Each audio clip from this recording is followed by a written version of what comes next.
Hello friends, कैसे हैं आप सब। आई होप सब अच्छे होंगे। मैं प्रिया तेवतिया आपका स्वागत करती हूँ आपके अपने YouTube channel Indian exam academy में। तो जैसे मैंने आपको कल एक टॉपिक पढ़ाया था जिसका नाम है संज्ञा। संज्ञा किसे कहते हैं? किसी वस्तु, स्थान या भाव या प्राणी या किसी भी अवस्था के नाम को संज्ञा कहते हैं। आज मैं आपको पढ़ाने वाली हूँ स्वर नाम। स्वर नाम। स्वरनाम का अर्थ क्या है? स्वरनाम किसे कहते हैं? स्वरनाम यानी कि सबका नाम। किसे कहते हैं? सबका नाम। सबका नाम क्या? कौन सबका नाम? यानी कि वे शब्द जो संज्ञा के स्थान पर प्रयुक्त किए जाते हैं उन्हें हम स्वरनाम कहते हैं। वे शब्द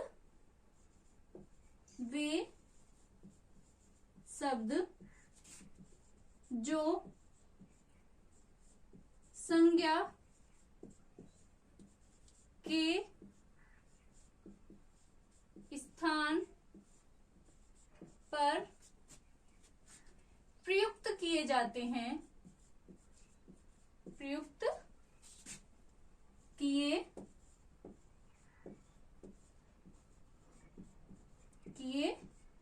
जाते हैं उन्हें हम स्वरनाम कहते हैं। स्वरनाम कहते हैं।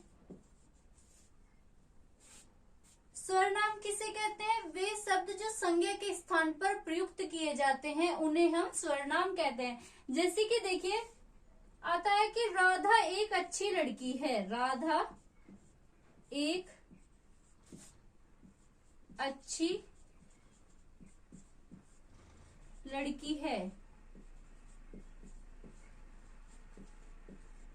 राधा एक अच्छी लड़की है। राधा रोजाना या डेली या प्रतिदिन विद्यालय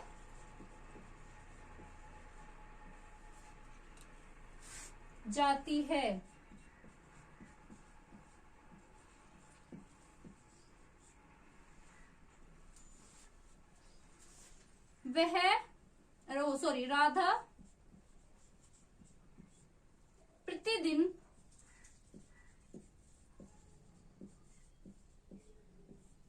राधा प्रतिदिन मंदिर जाती है। अब जो ये राधा शब्द है, क्या ये जो राधा शब्द है ये बार बार आ रहा है, यानी कि बार बार उच्चारित हो रहा है। और ये राधा शब्द क्या है? ये एक संज्ञा शब्द है। तो जो संज्ञा की जो बार बार पुनरावृत्ति हो रही है, संज्ञा की जो बार बार पुनरावृत्ति हो रही है उसके स्थान पर जो शब्द प्रयुक्त किए जाते हैं वो क्या है? वो आपके स्वरनाम कहलाते हैं।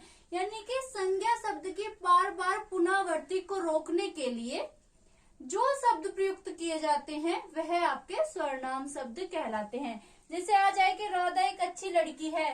राधा रोजाना विद्यालय जाती है। राधा की बार बार पुनरावृत्ति ना हो इसके लिए हम यहाँ लिख देते हैं कि वह रोजाना विद्यालय जाती है। इसकी जगह भी आपका आ जाता है कि वह प्रतिदिन मंदिर जाती है। तो जब आया कि राधा एक अच्छी लड़की है, वह रोजाना विद्यालय जाती है, वह प्रतिदिन मंदिर जाती है, तो इससे वाक्य जो है एक सुंदर सा वाक्य लगा। इसमें संज्ञा शब्द की बार बार पुनरावृत्ति नहीं हुई। तो वह क्या है? वह क्या है? एक स्वरनाम है। जैसे कि देखिए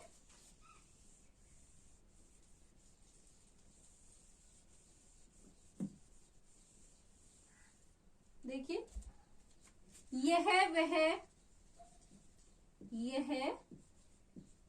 वह जो सो कोई कुछ तुम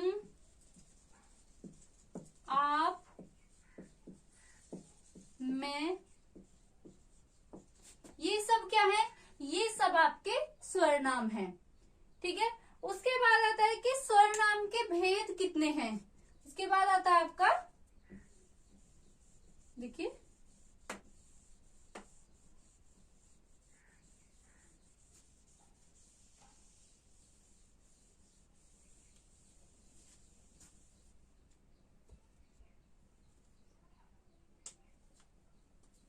उसके बाद आता है आपका कि स्वरनाम के,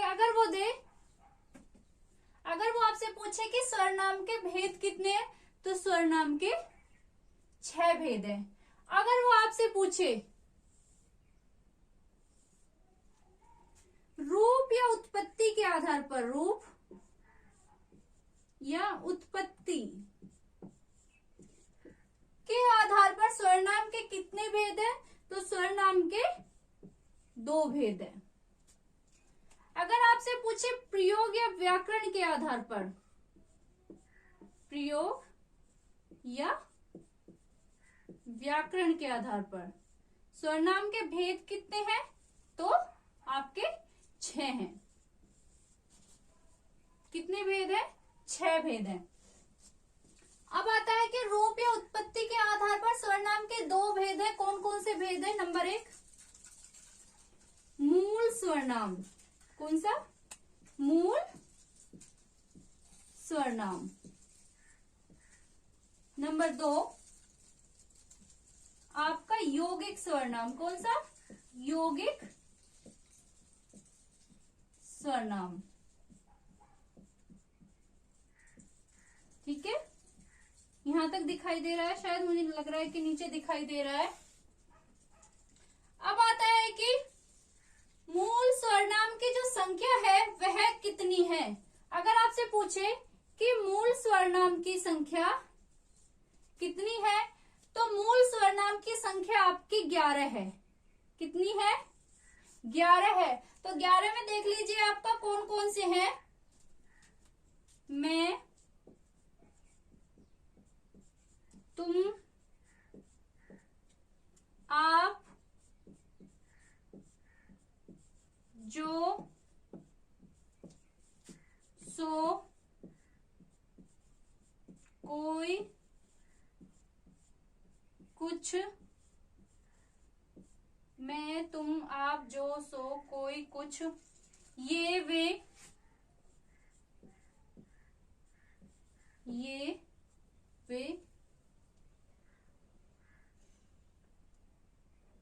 क्या,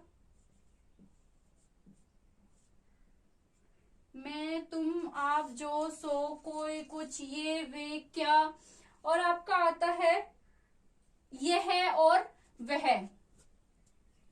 यह और आपका वह।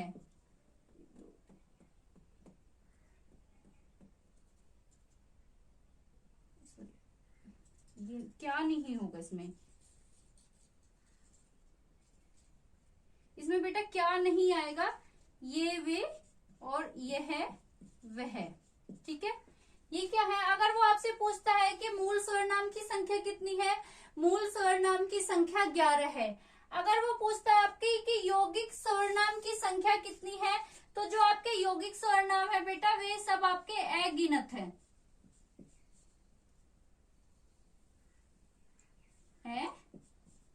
गिनत, यानी कि बहुत सारे हैं जिनकी गिनती नहीं की जा सकती। जैसे कि देखिए आपका आता है कि मैं, यहां देखिए आप, सॉरी यहीं आ जाए, दिख जाएगा। देखिए कि जैसे आएगा मैं का बन जाएगा मेरा, मुझसे, मुझने,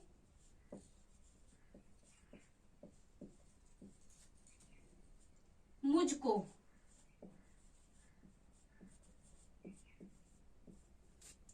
अगर आ जाए तुम को, तुम का आ जाएगा तुमसे, तुमको, तुमने, आप, आपका, आपसे, आपने, आपको। ये सब क्या है? ये है यौगिक स्वरनाम, यानी कि यौगिक स्वरनाम की संख्या कितनी है?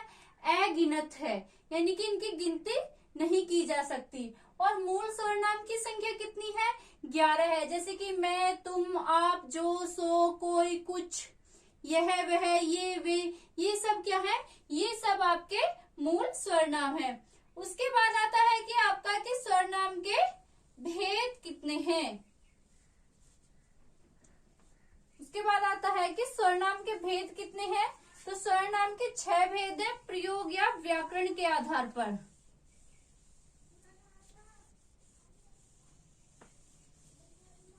सर्वनाम के कितने भेद हैं? सर्वनाम के 6 भेद हैं प्रयोग या व्याकरण के आधार पर। नंबर 1, पुरुषवाचक सर्वनाम। पुरुषवाचक सर्वनाम। नंबर 2, निजवाचक सर्वनाम। कौन सा? निजवाचक सर्वनाम। नंबर 3,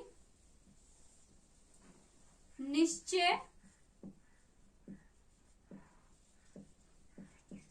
वाचक सर्वनाम।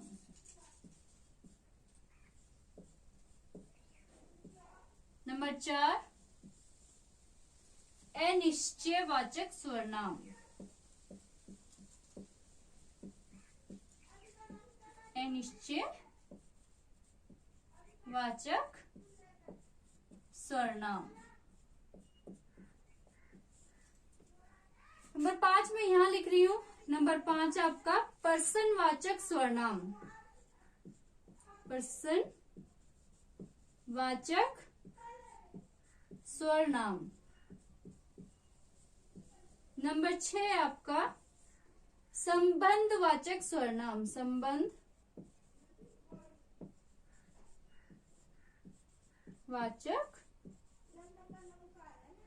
सर्वनाम। वो आपसे पूछ रहा है कि सर्वनाम की संख्या कितनी है। तो सर्वनाम की 6 संख्या है। पुरुषवाचक सर्वनाम, निजवाचक सर्वनाम, निश्चयवाचक सर्वनाम, अनिश्चयवाचक सर्वनाम, पर्सनवाचक सर्वनाम और आपका संबंधवाचक सर्वनाम। अगर वो आपसे पूछे कि रूप या उत्पत्ति के आधार पर सर्वनाम की कितनी संख्या है, तो 2 है। अगर वो आपसे पूछे ओनली कि सर्वनाम की संख्या, अगर वो आपसे पूछे कि सर्वनाम की संख्या कितनी है, सर्वनाम की संख्या कितनी है, तो 11। और सर्वनाम के भेद कितने हैं, तो कितने हैं? 6। ठीक है, 6 कौन कौन से जो मैंने अभी आपको बताए हैं। और संख्या पूछे जो मैंने आपको मूल सर्वनाम में सर्वनाम की संख्या बताई है। ठीक है, उसके बाद वो आपसे पूछे कि यौगिक सर्वनाम की संख्या कितनी है, तो वो अगिनत है। यानी कि जिन सर्वनाम का लिंग, वचन, कारक और काल में प्रयोग किया जाए वे क्या हैं? वे यौगिक सर्वनाम कहलाते हैं। उसके बाद सबसे पहले देखते हैं हम पुरुषवाचक सर्वनाम। देखते हैं नंबर 1, पुरुषवाचक सर्वनाम।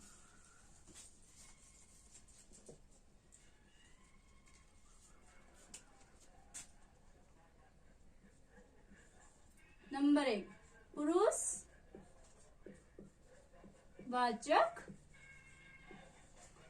सर्वनाम।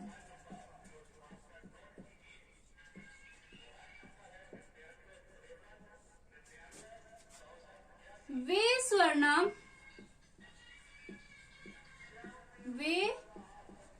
सर्वनाम जो स्त्री या पुरुष का बोध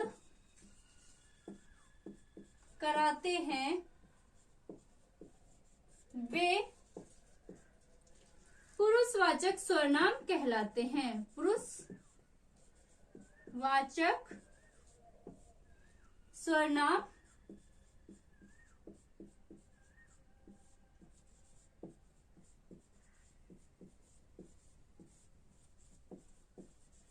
वे सर्वनाम सर्वनाम जो स्त्री या पुरुष का बोध कराते हैं वे कौन से कहलाते हैं? वे पुरुषवाचक सर्वनाम कहलाते हैं। एग्जाम्पल, यह, वह,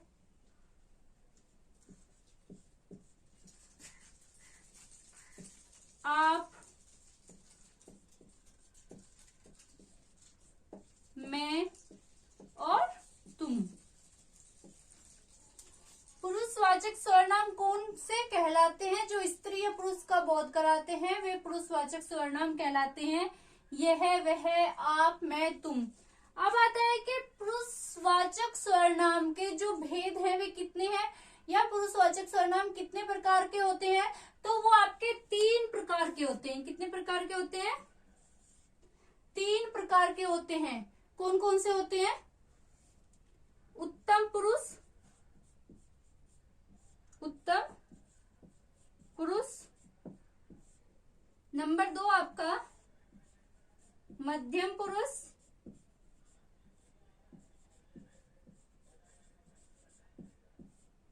नंबर 3 आपका अन्य पुरुष।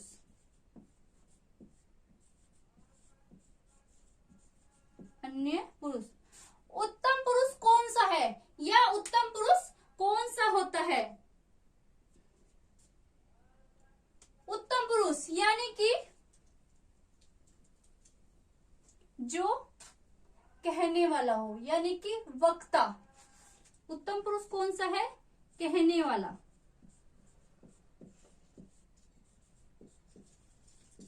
यानी कि इसमें लिख देती हूं मैं वक्ता।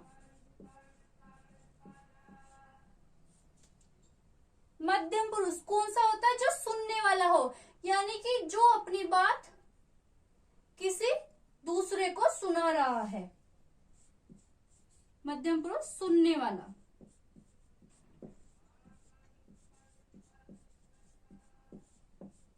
और अन्य पुरुष, अन्य पुरुष यानी कि किसी तीसरे के बारे में बात की जा रही है, यानी कि जिसकी बात की जा रही है, जिसकी बात की जा रही है। पुरुषवाचक सर्वनाम के कितने भेद हैं? तो पुरुषवाचक सर्वनाम के 3 भेद हैं, जिसमें कि आपका उत्तम पुरुष कहने वाला, मध्यम पुरुष सुनने वाला, अन्य पुरुष यानी कि जिसके बारे में आपकी बात की जा रही है। ठीक है, जैसे कि देखिए आप,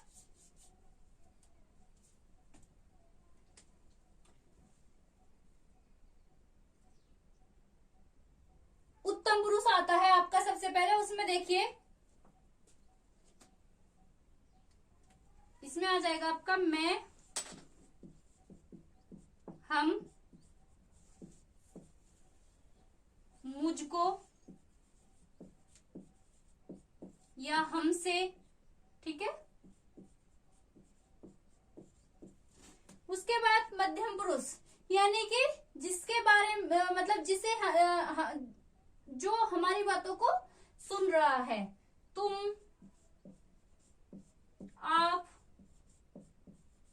या तुमसे, आपसे।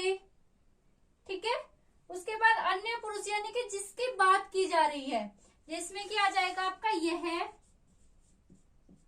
वह,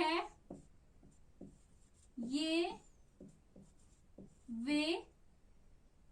ठीक है, यह, वह, ये, वे, जो, सो। अब देखिए, अन्य पुरुष यानी कि जब 2 लेडीज बैठी हैं, एक लेडीज दूसरी की बात सुन रही है और 2 लेडीज बैठ के किसी तीसरी की चुगली कर रही हैं, तो वो क्या हो जाएगा? वो आपका अन्य पुरुष हो जाएगा। ठीक है, क्योंकि आपने देखा होगा, क्योंकि 2 लेडीज कभी भी बैठी हुई होंगी तो वो किसी तीसरे की ही चुगली करेंगी। जो वो तीसरा पर्सन जिसकी चुगली कर रही है वे, तो वो क्या होगा?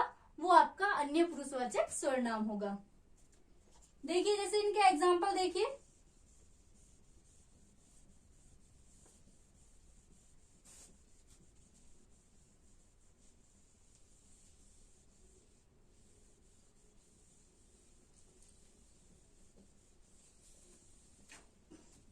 एग्जाम्पल देखिए इसमें,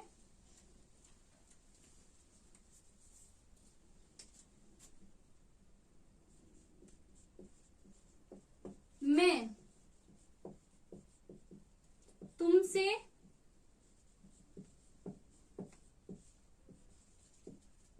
कहता हूं वह अच्छा नृत्य करती है। वो कह रहा है कि मैं तुमसे कह रहा हूं कि वह अच्छा नृत्य करती है, तो वो आपसे कह रहा है मैं कह रहा हूं ना, तो मैं क्या है, उत्तम पुरुष।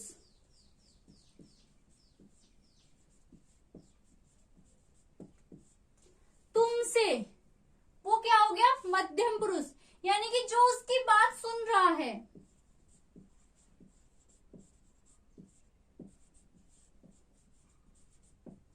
और जिसके बारे में बात हो रही है, यानी कि वह, उसके बारे में बात हो रही है ना, वो क्या है, अन्य पुरुष।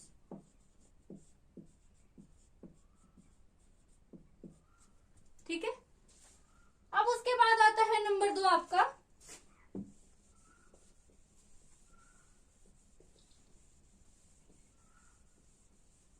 निजवाचक सर्वनाम। कौन सा सर्वनाम आपका, निजवाचक सर्वनाम।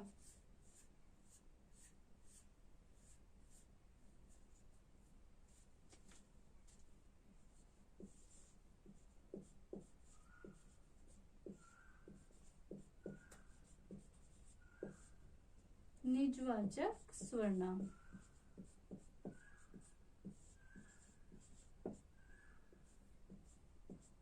वह सर्वनाम जिसमें स्वयं या खुद का जो बोध कराता है, वह सर्वनाम जिसमें स्वयं या खुद का बोध कराता है, वह आपका निजवाचक सर्वनाम कहलाता है। वह सर्वनाम जिसमें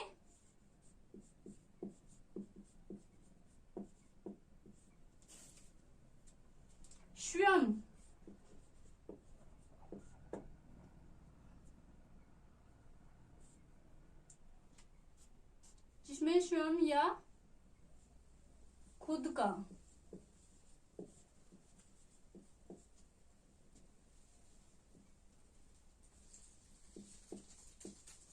बोध होता है, वह निजवाचक सर्वनाम कहलाता है।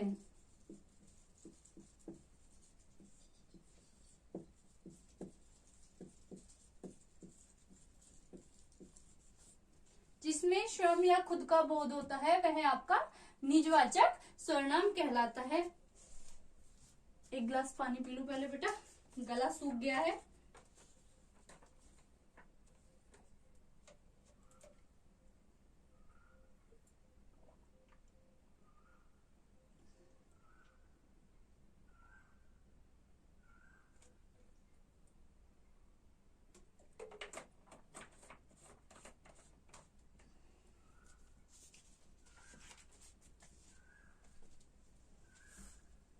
जैसे कि देखिए, यह गाड़ी मेरी है, यानी कि वह सर्वनाम जिसमें स्वयं या खुद की स्थिति का बोध हो, वह निजवाचक सर्वनाम कहलाता है। वो कह रहा है कि यह गाड़ी मेरी है, और उसने दिया यह, तो यह तो आपका अन्य पुरुषवाचक सर्वनाम में भी आ रहा है। किसमें आ रहा है, अन्य पुरुषवाचक सर्वनाम में भी। अब इसमें देखिए आप, अगर यह, वह, ये, वे और आपका जो, सॉरी, यह, वह, ये, वे यह वह ये वे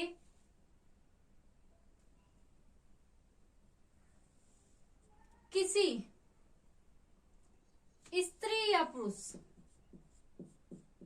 स्त्री या पुरुष के लिए प्रयुक्त हो रहे हैं, तो क्या होगा आपका, वो आपका अन्य पुरुषवाचक सर्वनाम होगा। अगर आपके यह वह ये वे आपके किसी निर्जीव वस्तु या स्थान, किसी निर्जीव वस्तु या स्थान के लिए प्रयुक्त हो रहे हैं, तो वो आपका कौन सा होगा, तो वो आपका निजवाचक सर्वनाम होगा। अगर आपका यह वह ये वे आपके किसी व्यक्ति के लिए, मान लीजिए किसी व्यक्ति के लिए प्रयुक्त हो रहे हैं, तो वो आपका अन्य पुरुषवाचक सर्वनाम होगा। अगर आपका यह वह ये वे आपके किसी निर्जीव वस्तु या किसी स्थान के लिए प्रयुक्त हो रहे हैं, तो वो आपका निजवाचक सर्वनाम होगा। ठीक है, उसके बाद देख लीजिए, जैसे अगर आए कि यह राधा सुंदर नृत्य करती है, सुंदर नृत्य करती है, कि यह जो राधा है सुंदर नृत्य करती है, और उसने यह पे टेस्ट कर रखा है और वो कह रहा है कि इसमें कौन सा सर्वनाम है। अगर उसने आपको निजवाचक सर्वनाम भी दे रखा है, अन्य पुरुषवाचक सर्वनाम भी दे रखा है, तो इसमें अन्य पुरुषवाचक सर्वनाम ही जाएगा, क्योंकि वो किसी व्यक्ति के लिए प्रयुक्त हो रहा है, यानी कि किसी स्त्री या पुरुष का बोध करा रहा है। अगर वो कहता है कि अगर आ रहा है कि यह गाड़ी मेरी है, तो यह गाड़ी, ये एक गाड़ी जो है वो एक निर्जीव है, क्या है, एक निर्जीव है, और निर्जीव किस लिए जाता है, निर्जीव किस में जाता है, निजवाचक सर्वनाम में जाता है। ठीक है, समझ आया यहाँ तक। उसके बाद आता है आपका नंबर 3,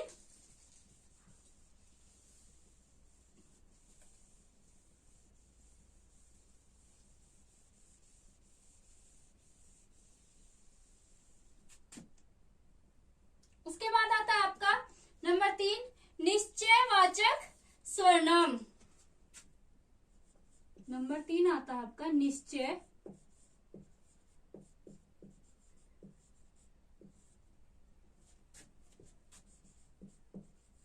निश्चयवाचक सर्वनाम।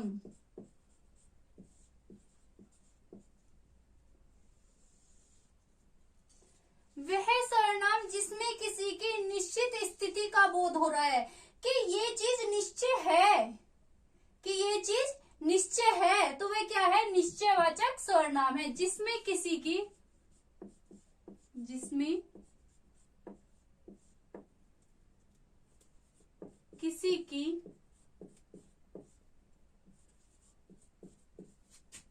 निश्चितता का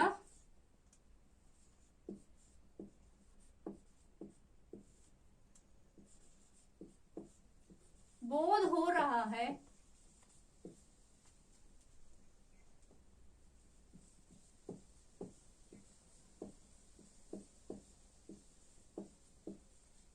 वह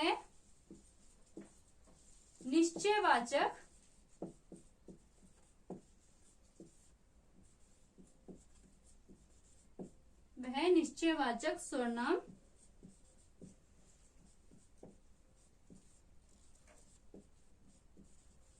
कहलाता है। यानी कि वह सर्वनाम जिसमें किसी की निश्चितता का बोध हो रहा है, तो वह कौन सा सर्वनाम कहलाता है, निश्चयवाचक सर्वनाम कहलाता है। जैसे कि देखिए एग्जाम्पल,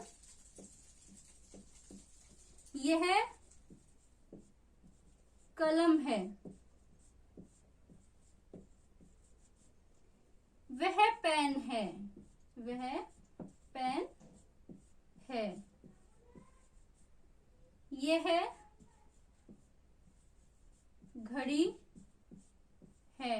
यानी कि हमें पता है, या यह मोहन का घर है, यह सोहन का घर है, यह सोहन जा रहा है, या यह मोहन जा रहा है। यानी कि हमें निश्चित है कि वो व्यक्ति है या वो चीज है, यानी कि जिसकी निश्चितता का हमें बोध है वह आपका निश्चयवाचक सर्वनाम कहलाता है।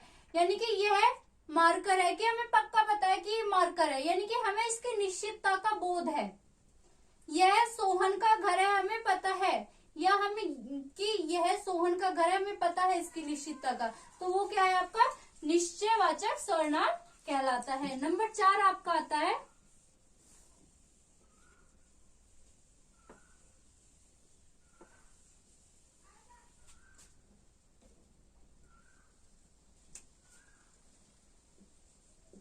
नंबर 4 अनिश्चयवाचक सर्वनाम।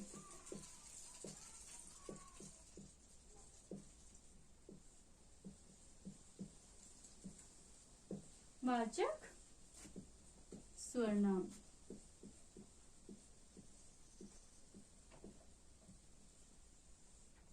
अनिश्चयवाचक सर्वनाम जिसके निश्चितता का हमें नहीं पता,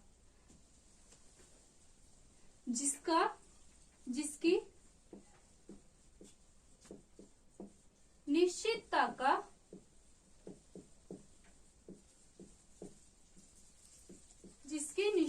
का बोध न हो, जिसकी निश्चितता का बोध न हो वो क्या है आपका अनिश्चयवाचक सर्वनाम कहलाता है। जैसे कि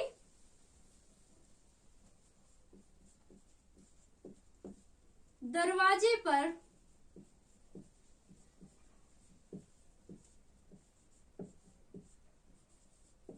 कोई खड़ा है,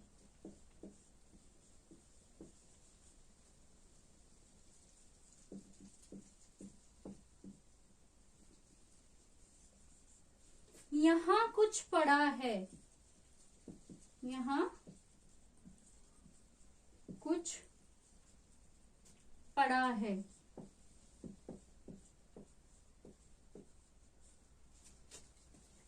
कोई मेहमान आया है, कोई मेहमान आया है। यानी कि अनिश्चयवाचक सर्वनाम जिसकी निश्चितता का हमें नहीं पता वह आपका निश्चयवाचक सर्वनाम कहलाता है। यानी कि दरवाजे पर कोई खड़ा है, कोई मेहमान आया है, यहाँ कुछ पड़ा है, हमें क्या पता क्या पड़ा है। अगर होता है कि यहाँ पर जूस पड़ा है, हमें बोध है उसकी निश्चितता का, तो वो आपका निश्चयवाचक सर्वनाम हो जाता, और जिसका हमें नहीं पता वह आपका अनिश्चयवाचक सर्वनाम हो जाएगा। अब नंबर 5 देखिए आप,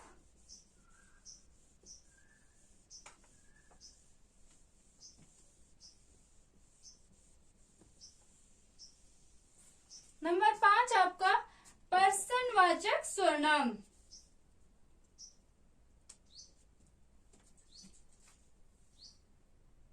नंबर 5 पर्सनवाचक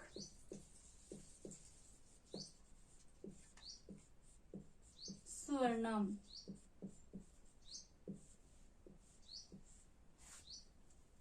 पर्सनवाचक सर्वनाम जब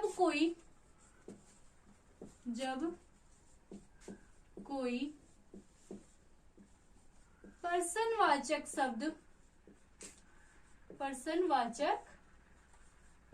शब्द सर्वनाम का कार्य करता है, नाम का कार्य करता है तो उसे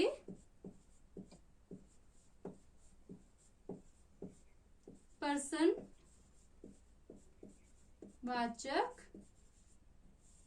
सर्वनाम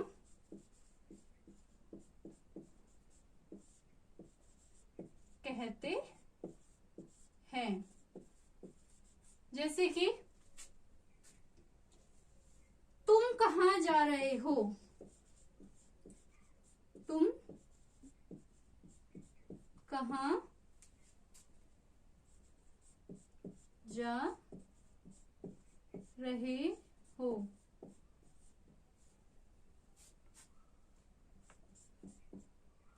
वह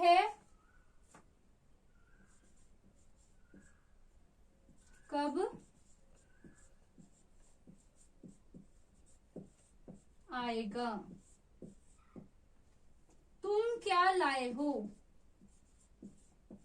तुम क्या लाए हो, मोहन कब आएगा।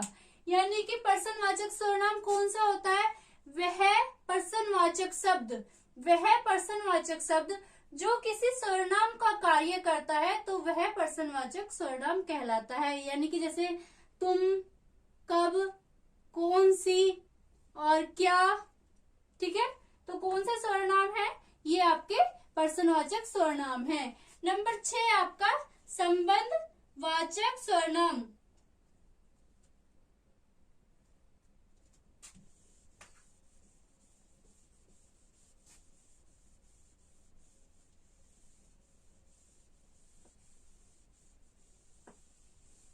नंबर 6 आपका संबंधवाचक सर्वनाम।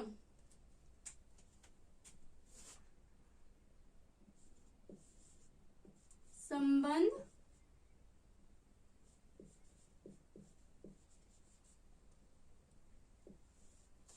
नंबर 6 कौन सा है आपका, संबंधवाचक सर्वनाम।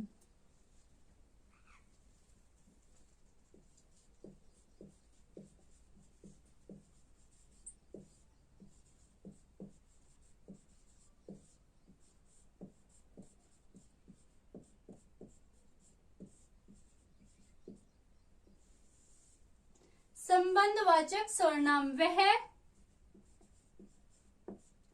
सर्वनाम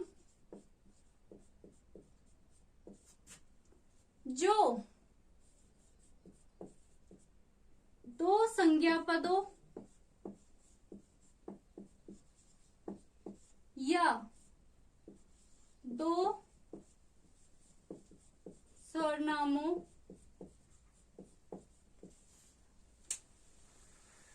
वह सर्वनाम जो संबंधवाचक सर्वनाम वह सर्वनाम जो दो संज्ञा पदों या दो सर्वनामों को आपस में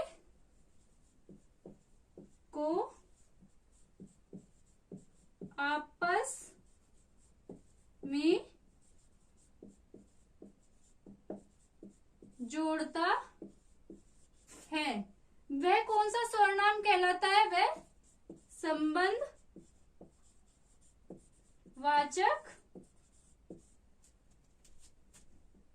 सर्वनाम कहलाता है।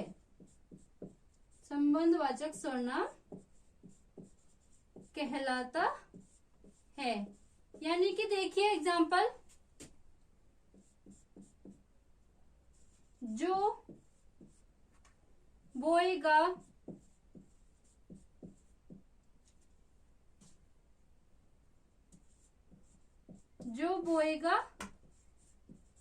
सो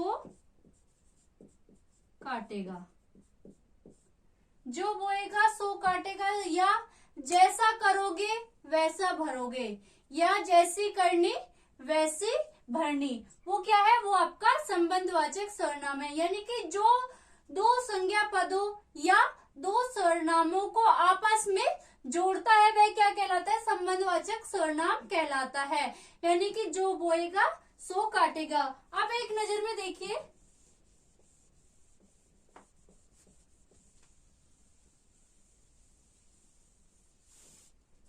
एक नजर में देखिए सर्वनाम की संख्या कितनी है। अगर आपसे पूछे संख्या तो कितनी है, 11। अगर पूछे सर्वनाम के भेद कितने हैं तो 6 है।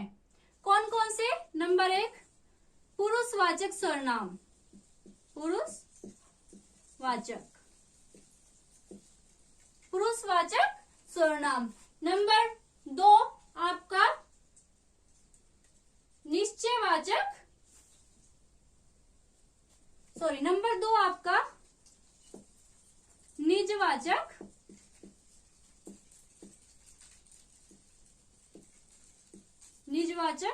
नंबर 3 आपका निश्चयवाचक,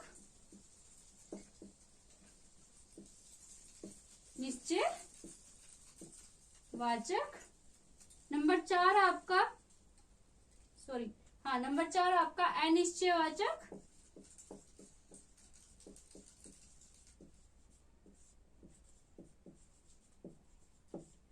नंबर 5 आपका पुरुषवाचक,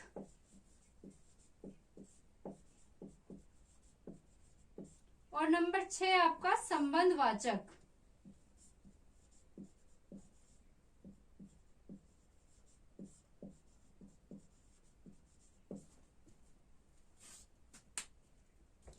आपसे पूछे कि सर्वनाम के भेद कितने हैं तो 6 हैं। अगर आपसे पूछे कि रूप या उत्पत्ति के आधार पर सर्वनाम के भेद कितने हैं तो 2 है, यौगिक सर्वनाम और मूल सर्वनाम। मूल सर्वनाम की संख्या कितनी है? 11। और यौगिक सर्वनाम की संख्या कितनी है? n अनगिनत। पुरुषवाचक सर्वनाम जिसमें स्त्री या पुरुष का बोध होता हो, यानी कि मैं, तुम, आप। निजवाचक सर्वनाम जिसमें खुद या स्वयं की निश्चितता का बोध हो। ठीक है। निश्चयवाचक यानी कि जिसमें किसी की निश्चितता का बोध है, यह कलम मेरा है या यह कलम है, यह पेन है, कि हमें इसकी निश्चितता का पता है। ठीक है। अनिश्चयवाचक जिसका हमें नहीं पता, यानी कि यहाँ कोई खड़ा है या कोई मेहमान आया है, यहाँ कुछ गिर गया है, हमें नहीं पता क्या गिरा है। इसके बाद आएगा पुरुषवाचक सर्वनाम नहीं है बेटा, ये है पर्सनवाचक सर्वनाम। पर्सनवाचक सर्वनाम। और नंबर 6 आपका संबंधवाचक सर्वनाम। पर्सनवाचक सर्वनाम वो जैसे कि क्या, कैसे, कब, वो कौन से हैं कि तुम कब आओगे या तुम मेरे लिए क्या लाए हो। ठीक है, वो क्या है आपका पर्सनवाचक सर्वनाम। उसके बाद आता है संबंधवाचक सर्वनाम, यानी कि जो 2 संज्ञा पदों या 2 सर्वनामों को आपस में जोड़ता है वह आपका संबंधवाचक सर्वनाम कहलाता है। आई होप मेरी वीडियो आपको पसंद आई होगी और अच्छे से समझ भी आई होगी। तो वीडियो को लाइक कीजिएगा, शेयर कीजिएगा और चैनल को सब्सक्राइब कीजिएगा। धन्यवाद।